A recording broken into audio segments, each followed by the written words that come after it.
ആകാശവാണി വാർത്താ വീക്ഷണം. Justin ട്രൂഡോയുടെ രാജിയും Canadian രാഷ്ട്രീയവും. തയ്യാറാക്കിയത് മഹേഷ് മുരളീധരൻ, മാധ്യമപ്രവർത്തകൻ. അവതരണം കൃഷ്ണ പ്രകൃതി. പ്രധാനമന്ത്രി പദവിയിൽ ഒരു പതിറ്റാണ്ടോളം കാലം. ഒടുവിൽ കാലാവധി പൂർത്തിയാക്കാനാകാതെ പടിയിറങ്ങുകയാണ് ജസ്റ്റിൻ ട്രൂഡോ. കാനഡയെ ഏറ്റവും കൂടുതൽ കാലം നയിച്ച നേതാക്കളിൽ ഒരാളായിരുന്നു അദ്ദേഹം. 80കളിൽ ലിബറൽ പാർട്ടിയുടെ നേതാവും പ്രധാനമന്ത്രിയുമായിരുന്ന പിയറി ട്രൂഡോയുടെ മകൻ.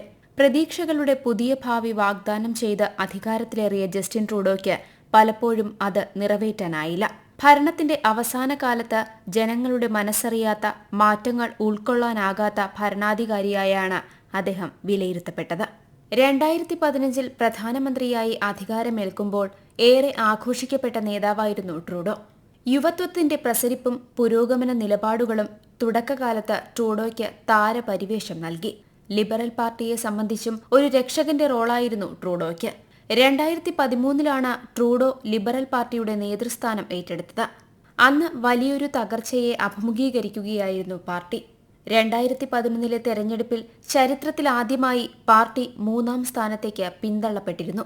ഇതേ തുടർന്ന് അന്നത്തെ അധ്യക്ഷൻ രാജിവച്ചൊഴിഞ്ഞപ്പോഴാണ് ട്രൂഡോ ലിബറൽ പാർട്ടിയുടെ അധ്യക്ഷ സ്ഥാനത്തേക്ക് എത്തിയത്. പാർട്ടിക്ക് പുതിയൊരു ഊർജവും ദിശാബോധവും നൽകാൻ ട്രൂഡോയ്ക്കായി. അദ്ദേഹത്തിന്റെ വ്യക്തിപ്രഭാവവും നിലപാടുകളും പാർട്ടിയുടെ പ്രതിച്ഛായ തന്നെ മാറ്റിയെഴുതി. വെറും 34 എംപിമാർ മാത്രമുണ്ടായിരുന്ന പാർട്ടിയെ 2 വർഷത്തിനകം അദ്ദേഹം അധികാരത്തിലെത്തിച്ചു. കുടിയേറ്റവും ലിംഗസമത്വവുമടക്കം അദ്ദേഹത്തിന്റെ പല ആദ്യകാല തീരുമാനങ്ങളും ഏറെ പ്രകീർത്തിക്കപ്പെട്ടു. മന്ത്രിസഭയിൽ പുരുഷന്മാർക്കൊപ്പം തന്നെ വനിതകൾക്കും പ്രാതിനിധ്യം നൽകി. ചൈൽഡ് കെയർ ബെനിഫിറ്റും മരിജുവാന ഉപയോഗം നിയമവിധേയമാക്കിയതുമടക്കമുള്ള തീരുമാനങ്ങളും ശ്രദ്ധേയമായി. എന്നാൽ മുന്നോട്ടു പോകെ വിവാദങ്ങളും ഭരണത്തിലെ പാളിച്ചകളും ട്രൂഡോ സർക്കാരിനെ വേട്ടയാടാൻ തുടങ്ങി. അവധിക്കാലം ആഘോഷിക്കാൻ കുടുംബത്തോടൊപ്പം ആഗാഖാന്റെ സ്വകാര്യ ദ്വീപിലേക്കുള്ള യാത്രയായിരുന്നു അതിലൊന്ന്. തുടർന്നെത്തിയ SNC ലാവ്ലിൻ വിവാദവും പാർട്ടിക്ക് തിരിച്ചടിയായി. കൈക്കൂലി കേസിൽ SNC ലാവ്ലിനെ പ്രോസിക്യൂഷൻ നടപടികളിൽ നിന്ന് ഒഴിവാക്കാൻ പ്രധാനമന്ത്രിയുടെ ഓഫീസ് ഇടപെട്ടെന്നായിരുന്നു ആരോപണം. ഈ വിവാദങ്ങൾ അടുത്ത തെരഞ്ഞെടുപ്പിലെ വിജയത്തിന്റെ മാറ്റുകുറച്ചു. ഒറ്റയ്ക്ക് ഭൂരിപക്ഷം ലഭിക്കാതെ വന്നതോടെ ന്യൂ ഡെമോക്രാറ്റിക് പാർട്ടിയുടെ പിന്തുണ ഉറപ്പാക്കി സർക്കാർ രൂപീകരണം. ഇതിനിടയിലായിരുന്നു കോവിഡ് പ്രതിസന്ധി. വാക്സിനും സാമ്പത്തിക സഹായങ്ങളും ഉറപ്പാക്കി കോവിഡ് ഫലപ്രദമായി കൈകാര്യം ചെയ്യാൻ സർക്കാരിന് കഴിഞ്ഞിരുന്നു. ഈ ആത്മവിശ്വാസത്തിൽ ഒറ്റയ്ക്ക് ഭൂരിപക്ഷം ഉറപ്പാക്കുകയെന്ന ലക്ഷ്യത്തോടെ ട്രൂഡോ ഇടക്കാല തെരഞ്ഞെടുപ്പ് പ്രഖ്യാപിച്ചു. 5 സീറ്റുകൾ കൂടുതൽ നേടിയെങ്കിലും ഒറ്റയ്ക്കുള്ള ഭൂരിപക്ഷം അപ്പോഴും ലഭിച്ചില്ല. തുടർന്നും NDPയുടെ പിന്തുണയോടെ സർക്കാർ രൂപീകരിച്ച ട്രൂഡോയെ സംബന്ധിച്ച് വലിയ വെല്ലുവിളികൾ വരാനിരിക്കുന്നതേയുണ്ടായിരുന്നുള്ളൂ. സാമ്പത്തിക നയതന്ത്ര വിഷയങ്ങൾ, രാഷ്ട്രീയ വിവാദങ്ങൾ, ഉൾപാർട്ടി പ്രശ്നങ്ങൾ തുടങ്ങി പ്രതിസന്ധികൾ ഒന്നിനു പിറകെ ഒന്നായി എത്തി. കോവിഡിനെ തുടർന്ന് തകർന്നടിഞ്ഞ സമ്പദ് വ്യവസ്ഥ തന്നെയായിരുന്നു പ്രധാന പ്രശ്നങ്ങളിലൊന്ന്. വിലക്കയറ്റവും നാണയപ്പെരുപ്പവും ജനങ്ങളെ പൊറുതിമുട്ടിച്ചു. നാണയപ്പെരുപ്പം കുറയ്ക്കാനായെങ്കിലും തൊഴിലില്ലായ്മ ഇപ്പോഴും രൂക്ഷമായി തുടരുകയാണ്. സമ്പദ് വ്യവസ്ഥയുടെ തിരിച്ചുവരവ് വേഗത്തിലാക്കുന്നതിനും രാജ്യത്തിന്റെ ആവശ്യങ്ങൾ നിറവേറ്റുന്നതിനുമായി കുടിയേറ്റത്തെ കൂടുതൽ പ്രോത്സാഹിപ്പിക്കുന്ന നിലപാടായിരുന്നു ട്രൂഡോയുടേത്. തുടക്കം മുതൽ അതിനുള്ള നടപടികൾ ആരംഭിക്കുകയും ചെയ്തു. ഇതിന്റെ ഫലമായി ഏതാനും വർഷങ്ങൾക്കിടെ ലക്ഷക്കണക്കിന് കുടിയേറ്റക്കാരാണ് രാജ്യത്തെത്തിയത്. കാനഡയുടെ സാമ്പത്തിക വളർച്ച നിലനിർത്തുന്നതിൽ കുടിയേറ്റക്കാർക്ക് നിർണായക പങ്കുണ്ടെന്നായിരുന്നു എക്കാലത്തും ട്രൂഡോയുടെ നിലപാട്. എന്നാൽ പിന്നീട് ഈ നിലപാടുകളിൽ നിന്ന് പിന്നോട്ടു പോകേണ്ടി വന്നു ട്രൂഡോ സർക്കാരിന്. ഇതിന്റെ ഫലമായി 2025 കുടിയേറ്റ ലക്ഷ്യങ്ങൾ 5 ലക്ഷത്തിൽ നിന്ന് 3,95,000 വെട്ടിച്ചുരുക്കി. അതിനുള്ള പ്രധാന കാരണങ്ങളിലൊന്ന് ഭവന പ്രതിസന്ധിയായിരുന്നു. കുടിയേറ്റത്തെ തുടർന്ന് ജനസംഖ്യയിലുണ്ടായ പെട്ടെന്നുള്ള വർധന ഭവന പ്രതിസന്ധി രൂക്ഷമാക്കി. വീടുകൾക്കും താമസ സൗകര്യത്തിനുമുള്ള ചെലവ് കുതിച്ചുയർന്നപ്പോൾ കൂടുതൽ ബാധിച്ചത് കനേഡിയൻ പൗരന്മാരെയാണ്. ആരോഗ്യം, വിദ്യാഭ്യാസം, പൊതുഗതാഗതം തുടങ്ങിയ സാമൂഹിക സേവനങ്ങളെയും ജനസംഖ്യാ വർധന ദോഷകരമായി ബാധിച്ചു. ഇതേ തുടർന്നാണ് കുടിയേറ്റം 20% വെട്ടിച്ചുരുക്കാൻ ട്രൂഡോ സർക്കാർ കഴിഞ്ഞ ഒക്ടോബറിൽ തീരുമാനിച്ചത്. ഹരിതഗൃഹ വാതകങ്ങൾ പുറന്തള്ളുന്നത് കുറയ്ക്കുന്നതിനായി ട്രൂഡോ കൊണ്ടുവന്ന കാർബൺ നികുതിയും ഏറെ ചർച്ച ചെയ്യപ്പെട്ടു. ഉദ്ദേശശുദ്ധി ശരിയെങ്കിലും പുതിയ നികുതി ജീവിത ചെലവ് വർദ്ധിക്കുന്നതിന് കാരണമായെന്ന വിമർശനമുയർന്നു.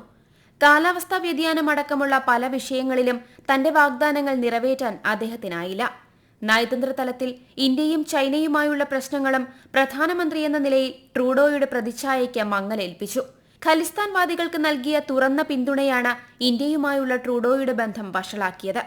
ഖലിസ്ഥാൻവാദിയായിരുന്ന ഹർദീപ് സിംഗ് നിജ്ജറുടെ കൊലപാതകത്തിൽ ഇന്ത്യക്ക് പങ്കുണ്ടെന്നായിരുന്നു കനേഡിയൻ സർക്കാരിന്റെ ആരോപണം. ഇത് ഇരു രാജ്യങ്ങളും തമ്മിലുള്ള ബന്ധം എക്കാലത്തെയും മോശം നിലയിലെത്തിച്ചു. ഏറ്റവും ഒടുവിൽ അമേരിക്കൻ പ്രസിഡന്റ് തെരഞ്ഞെടുപ്പിൽ ഡൊണാൾഡ് ട്രംപിന്റെ വിജയവും ട്രൂഡോയ്ക്ക് തിരിച്ചടിയായി. കാനഡയിൽ നിന്നും മെക്സിക്കോയിൽ നിന്നുമുള്ള ഉൽപ്പന്നങ്ങൾക്ക് 25% നികുതി ചുമത്തുമെന്നായിരുന്നു ട്രംപിന്റെ ആദ്യ പ്രഖ്യാപനങ്ങളിലൊന്ന്. ട്രംപിന്റെ പരാമർശം കനേഡിയൻ ജനതയിലാകെ ആശങ്ക പടർത്തി. കാരണം കാനഡയിൽ നിന്നുള്ള കയറ്റുമതിയുടെ 77% അമേരിക്കയിലേക്കാണ്. തുടർന്ന് ട്രംപിനെ ഫ്ലോറിഡയിലെത്തി നേരിൽ കണ്ട് ട്രൂഡോ ചർച്ച നടത്തി. എന്നാൽ അതിനുശേഷവും പ്രസ്താവന മയപ്പെടുത്താൻ ട്രംപ് തയ്യാറായില്ല. ട്രംപിന്റെ മുൻ ഭരണകാലത്തും ട്രൂഡോയുമായുള്ള ബന്ധം അത്ര മികച്ചതായിരുന്നില്ല. കുടിയേറ്റ പ്രശ്നത്തിലടക്കം ഇരുവരുടെയും നിലപാട് വിരുദ്ധ ധ്രുവങ്ങളിലായിരുന്നു എന്നും. സിറിയ അടക്കമുള്ള 7 രാജ്യങ്ങളിൽ നിന്നുള്ള മുസ്ലിം പൗരന്മാർക്ക് അമേരിക്ക അനുമതി നിഷേധിച്ചപ്പോൾ സിറിയൻ അഭയാർത്ഥികളെ വിമാനത്താവളത്തിൽ നേരിട്ടെത്തി സ്വീകരിക്കുകയായിരുന്നു ട്രൂഡോ. ഏറ്റവും ഒടുവിൽ ട്രൂഡോയുടെ രാജിയോടുള്ള ട്രംപിന്റെ പ്രതികരണവും ശ്രദ്ധേയമായി. അമേരിക്കയുടെ 51ാം സംസ്ഥാനമാകാൻ ആഗ്രഹിക്കുന്നവരാണ് കാനഡയിലെ ഒട്ടേറെ പേരുമെന്നാണ് ട്രംപ് സാമൂഹ്യ മാധ്യമത്തിൽ കുറിച്ചത്. ട്രംപിൽ നിന്നും ആവർത്തിച്ചുള്ള പ്രകോപനങ്ങൾ കാര്യമായി എടുക്കുന്നില്ലെന്ന് ആരോപിച്ചായിരുന്നു കാനഡയുടെ ധനമന്ത്രിയും ഉപപ്രധാനമന്ത്രിയുമായിരുന്ന ക്രിസ്റ്റിയ ഫ്രീലാൻഡിന്റെ രാജി. സമീപകാലം വരെ ട്രൂഡോയുടെ കടുത്ത അനുയായികളിലൊരാളായിരുന്നു ക്രിസ്റ്റിയയുടെ രാജിയോടെ പാർട്ടിക്കകത്ത് ഒതുങ്ങി നിന്ന അഭിപ്രായ വ്യത്യാസങ്ങൾ മറനീക്കി പുറത്തുവന്നു. ട്രൂഡോ രാജിവെച്ചൊഴിയണമെന്നാവശ്യപ്പെട്ട് ഏതാനും എംപിമാർ കത്ത് നൽകിയതും ഇതിനടുത്ത ദിവസങ്ങളിലായിരുന്നു. ഇതിനിടെ പുറത്തുവന്ന ചില അഭിപ്രായ സർവേകളിലും ലിബറൽ പാർട്ടിക്ക് ആശങ്കയായി. പാർട്ടിയുടെ ജനപിന്തുണ സമീപകാലങ്ങളിൽ വച്ച് ഏറ്റവും കുറഞ്ഞ നിലയിലെന്നായിരുന്നു അഭിപ്രായ സർവേകൾ വ്യക്തമാക്കിയത്. കഴിഞ്ഞ തവണ ലിബറൽ പാർട്ടിക്ക് വോട്ട് ചെയ്തവരിൽ 41% മാത്രമാണ് ഇപ്പോഴും പാർട്ടിയെ പിന്തുണയ്ക്കുന്നത്. വോട്ടെടുപ്പിൽ പങ്കെടുത്ത പകുതിയോളം പേരും പ്രധാനമന്ത്രി എന്ന നിലയിലുള്ള ട്രൂഡോയുടെ പ്രവർത്തനം പോരെന്നാണ് വിലയിരുത്തിയത്. 34% പേർ ഉടൻ തന്നെ പാർലമെന്റ് പിരിച്ചുവിട്ട് തെരഞ്ഞെടുപ്പ് നടത്തണമെന്നും ആവശ്യപ്പെട്ടു. സർക്കാരിനുള്ള പിന്തുണ പിൻവലിക്കുകയാണെന്ന് സഖ്യകക്ഷിയായ ന്യൂ ഡെമോക്രാറ്റിക് പാർട്ടി അഥവാ NDP കഴിഞ്ഞ ദിവസങ്ങളിൽ പ്രഖ്യാപിച്ചിരുന്നു. കൂടാതെ സർക്കാരിനെതിരെ അവിശ്വാസ പ്രമേയം കൊണ്ടുവരുമെന്നും പാർട്ടി നേതാവ് ജഗ്മീത് സിംഗ് വ്യക്തമാക്കി. ഈ സാഹചര്യങ്ങളെല്ലാം വിലയിരുത്തിയാണ് പ്രധാനമന്ത്രി പദവും പാർട്ടി നേതൃസ്ഥാനവും ഒഴിയാൻ ജസ്റ്റിൻ ട്രൂഡോ തീരുമാനിച്ചത്. പ്രധാനമന്ത്രി സ്ഥാനത്തേക്കും ലിബറൽ പാർട്ടിയുടെ നേതൃസ്ഥാനത്തേക്കും പുതിയൊരാൾ എത്തിയാൽ താൻ ഒഴിയുമെന്നായിരുന്നു ജസ്റ്റിൻ ട്രൂഡോയുടെ പ്രഖ്യാപനം. മാർച്ച് 24 വരെ പാർലമെന്റ് പ്രൊറോഗ് ചെയ്യാൻ ഗവർണർ ജനറലിനോട് ആവശ്യപ്പെട്ടിട്ടുണ്ടെന്നും ട്രൂഡോ വ്യക്തമാക്കി. പ്രൊറോഗ് എന്നാൽ പാർലമെന്റ് സസ്പെൻഡ് ചെയ്യുക അഥവാ മരവിപ്പിക്കുക എന്നതാണ് അർത്ഥം. പാർലമെന്റ് പിരിച്ചുവിടുന്നതിൽ നിന്ന് വ്യത്യസ്തമാണ് ഈ നടപടി. സർക്കാർ അധികാരത്തിൽ തുടരുമെങ്കിലും പാർലമെന്ററി നടപടികൾ താൽക്കാലികമായി നിലച്ചിരിക്കുകയാണ് ഇപ്പോൾ. ഇതിലൂടെ ലിബറലുകൾക്ക് വിശ്വാസ വോട്ടെടുപ്പ് തൽക്കാലം ഒഴിവാക്കാൻ കഴിയും. ഒപ്പം പാർട്ടിയുടെ നേതൃസ്ഥാനത്തേക്ക് പുതിയൊരാളെ കണ്ടെത്താൻ കൂടുതൽ സമയം ലഭിക്കുകയും ചെയ്യും. കണക്കനുസരിച്ച് അടുത്ത ഒക്ടോബറിലാണ് തെരഞ്ഞെടുപ്പ് നടക്കേണ്ടത്. എന്നാൽ അതിനു മുൻപ് തന്നെ തെരഞ്ഞെടുപ്പ് എത്തിയേക്കാനാണ് സാധ്യത. ട്രൂഡോ രാജിവെച്ചൊഴിയുമ്പോൾ ലിബറൽ പാർട്ടി നേതൃസ്ഥാനത്തേക്ക് ആരെന്ന ചോദ്യവും സജീവമായി ഉയരുന്നുണ്ട്. ട്രൂഡോയുമായുള്ള ഭിന്നതയെ തുടർന്ന് രാജിവെച്ചൊഴിഞ്ഞ ക്രിസ്റ്റിയ ഫ്രീലാൻഡ് തന്നെയാണ് മുൻപന്തിയിലുള്ളത്. ക്രിസ്റ്റിയയ്ക്കൊപ്പം തന്നെ സാധ്യത കൽപ്പിക്കപ്പെടുന്ന മറ്റൊരു നേതാവാണ് ബാങ്ക് ഓഫ് കാനഡയുടെ മുൻ ഗവർണർ മാർക്ക് കാർനെ. ഇന്ത്യൻ വംശജയും ഗതാഗത വകുപ്പ് മന്ത്രിയുമായ അനിത ആനന്ദിനും സാധ്യത കൽപ്പിക്കപ്പെടുന്നുണ്ട്. നേതൃസ്ഥാനത്തേക്ക് ആരെത്തിയാലും വലിയ വെല്ലുവിളികളാണ് അവരെ കാത്തിരിക്കുന്നത്. നിലവിൽ അഭിപ്രായ സർവേകളിൽ ലിബറലുകളെക്കാൾ 20% മുന്നിലാണ് എതിരാളികളായ കൺസർവേറ്റീവ് പാർട്ടി. ഈ വലിയ വ്യത്യാസം മറികടന്ന് പാർട്ടിയെ വീണ്ടും അധികാരത്തിലെത്തിക്കുക പുതിയ നേതാവിന് ഒട്ടും എളുപ്പമാവില്ല.